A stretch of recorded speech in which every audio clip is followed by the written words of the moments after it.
Eu sou Mayra Smith, servidora da Coordenação de Políticas Ambientais da FUNAI, e vou falar um pouco aqui sobre o eixo 2 da Política Nacional de Gestão Territorial e Ambiental de Terras Indígenas, que trata da questão de participação indígena e governança em instâncias de políticas públicas. Mais especificamente, eu vou falar sobre a influência de uma iniciativa de cooperação internacional na inclusão dessa participação indígena na definição e implementação de políticas públicas. Estou falando, essa iniciativa foi o Programa Piloto para a Proteção das Florestas Tropicais, reconhecido pela sigla de PPG7, implantado após a Conferência ECO 92 ocorrida no Rio de Janeiro em 1992. Antes de começar a falar propriamente disso, vamos pincelar aqui rapidamente alguns antecedentes sobre a questão indígena e ambiental no Brasil nos anos 80 e 90 do século XX. Primeiro ponto é que a gente tem a Constituição Federal de 1988, que passa a ter um maior reconhecimento e garantia dos direitos indígenas aos territórios que tradicionalmente ocupam. Por outro lado, a política e o órgão indigenista ainda são muito marcados por uma perspectiva da tutela, com concentração das decisões e ações voltadas para os povos indígenas no Estado, mas é nessa época também que começa a acontecer uma aproximação maior entre movimentos sociais no Brasil, principalmente na região amazônica,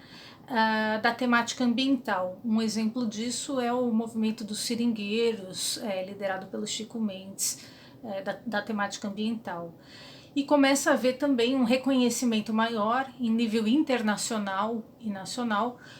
do papel dos povos indígenas na conservação e no uso sustentável da biodiversidade dos recursos naturais.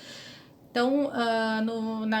no início da década de 90 do século XX, 1992, ocorre no Brasil, no Rio de Janeiro, a Conferência das Nações Unidas sobre Meio Ambiente e Desenvolvimento, também conhecida como ECO 92, que é aí um divisor de águas na questão das políticas e ações ambientais no Brasil. Bom, entre os resultados da ECO 92, nós temos a negociação e depois a instalação do Programa Piloto para a Proteção das Florestas Tropicais no Brasil,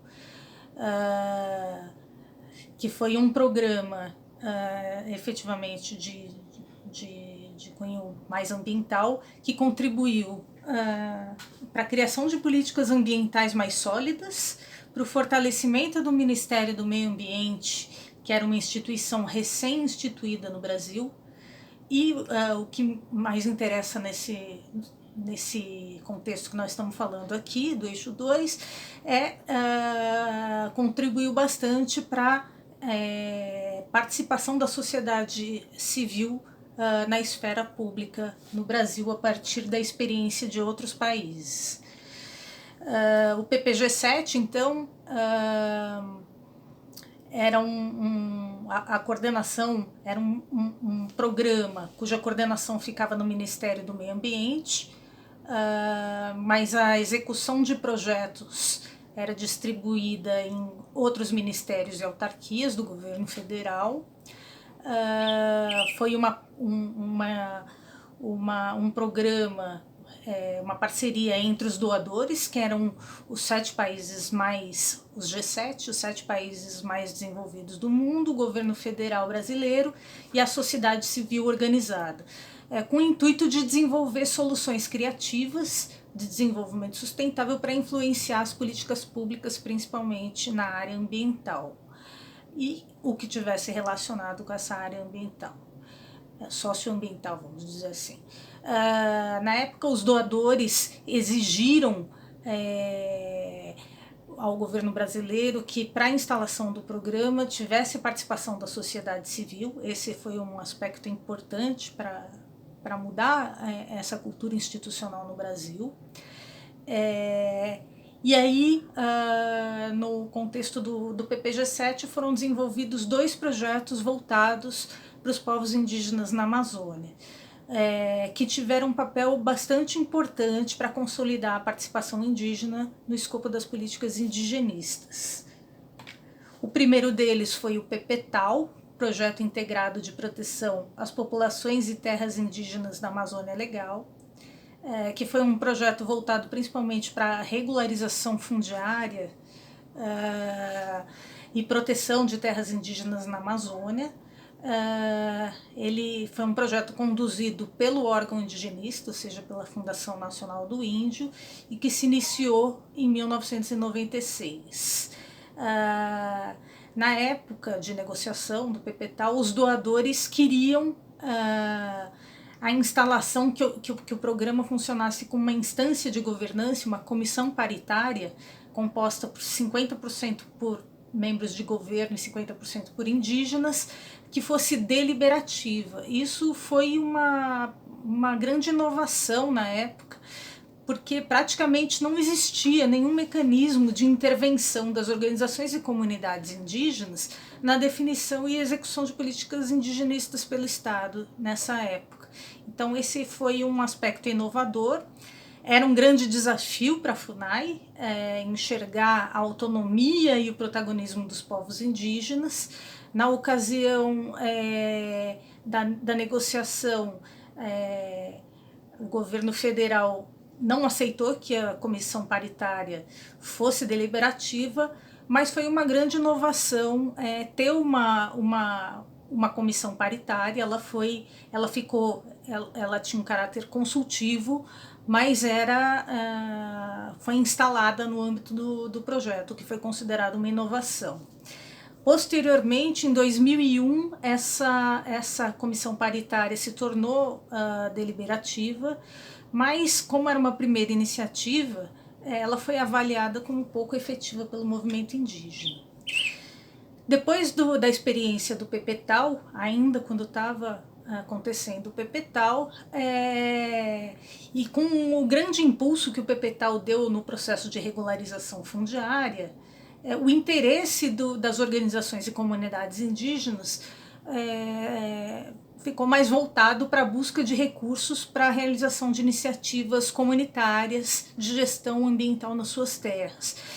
Mas essas organizações e comunidades tinham bastante dificuldade de acessar os recursos de um outro projeto que existia então, no PPG-7, que era o projeto dos demonstrativos do tipo A,